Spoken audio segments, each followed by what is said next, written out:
On the outskirts of a forgotten town stood an ancient villa, crumbling, weather-beaten, and whispered about by locals who avoided its shadow, even in daylight. For nearly a century, no one dared cross its iron gates. But curiosity is a dangerous thing. Maya, a young journalist, driven by her obsession to uncover local legends, found herself at the villa's gate one rainy evening. The wind howled like distant screams, and the iron creaked open by itself. She hesitated, then stepped in. The grand hall was coated in dust, furniture covered with moth-eaten sheets. Chandeliers swayed despite the still air. But what chilled Maya wasn't the silence. It was the faint sound of piano keys from the drawing room. Creeping towards the source, she peeked inside. A grand piano played softly, on its own. Suddenly, the music stopped. A low whisper filled the room. "Welcome home." Frozen in fear, Maya spun around. The room behind her had changed. Fresher, clean, as if time itself rewound. Portraits on the wall showed a family, a woman who looked eerily like her.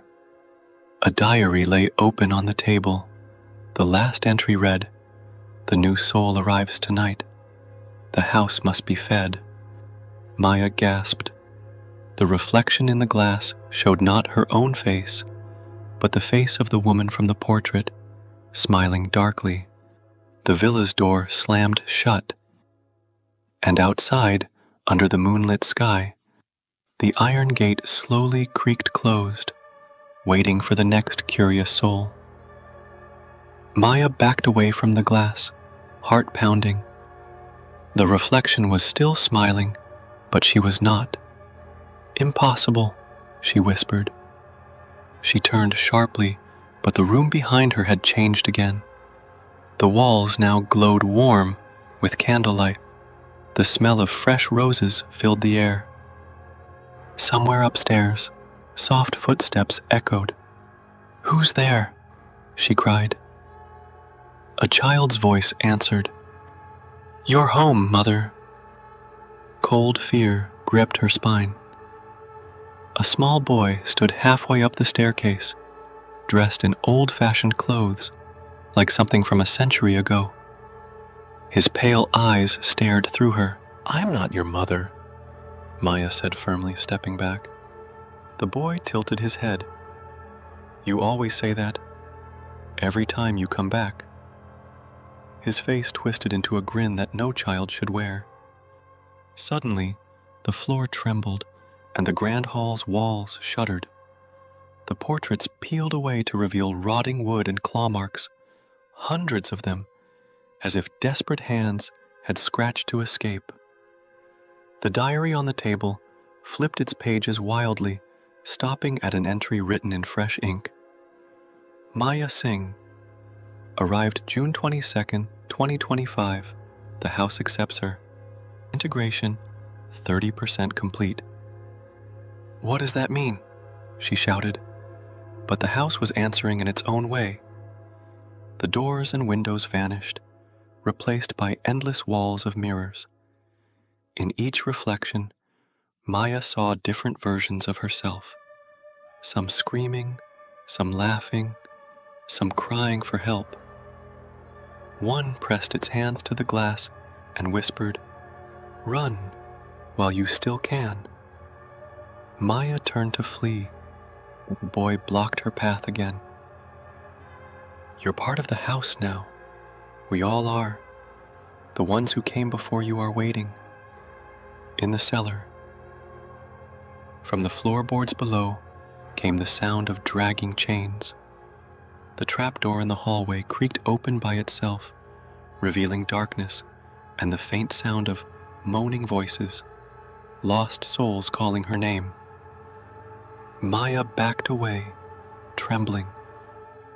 But the house whispered softly, gently, seductively, "Come, Remember who you really are.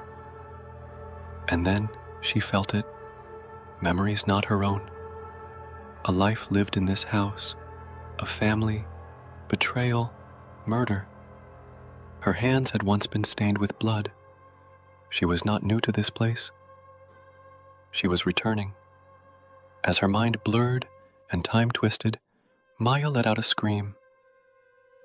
In the village nearby, the lights of the villa flickered back to life for the first time in 100 years. The house had a new keeper, and outside, the iron gate slowly opened, waiting for the next curious soul. 2 days after Maya vanished, her best friend Arjun arrived in the forgotten town. He'd read her last frantic message. "If I don't make it back, don't come looking. Please." But he had to. Maya would have done the same for him. The townsfolk warned him in hushed voices. "Don't go to the villa. She's gone. The house takes everyone who enters." But Arjun ignored them.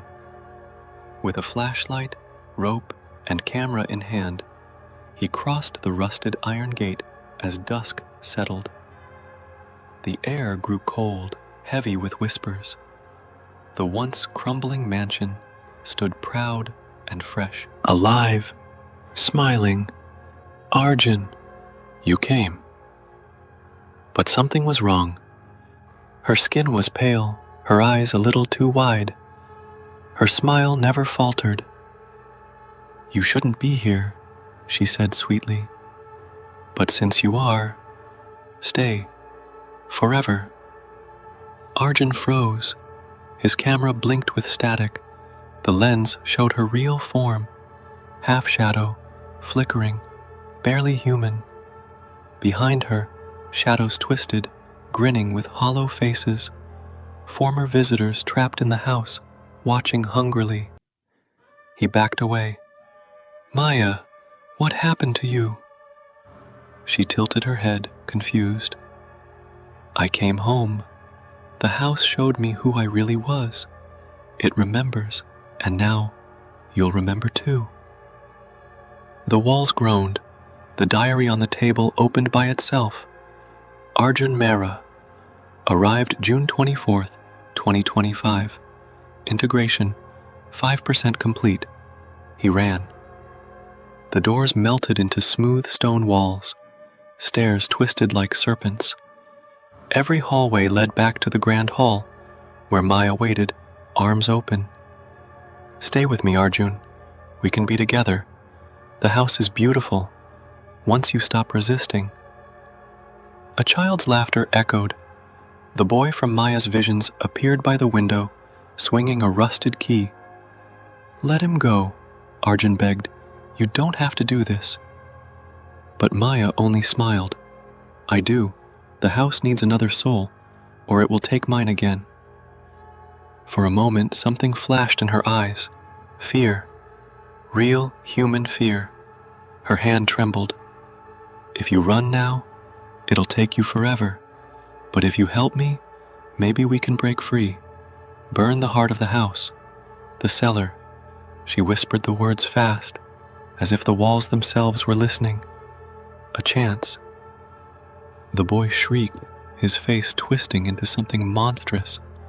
The mirrors cracked. The house screamed. "Go," Maya shouted. Arjun grabbed the fallen candle, kicked open the trapdoor to the cellar, and dropped into darkness. Below, the walls pulsed with living flesh. A huge, beating heart throbbed in the center, fed by the stolen souls of 100 years. Faces stretched from the walls, moaning, whispering his name. He lit the candle. "Maya, I'm sorry," he muttered, and threw the flame onto the heart. The cellar erupted in fire. Above, the house shook violently. The mirrors shattered. Maya screamed, a scream that split into two voices, one human, one not. The boy shrieked and dissolved into ash. Arjun burst through the front door as the villa exploded into light and dust behind him. When he awoke, it was dawn. The villa was gone, just an overgrown field where it once stood.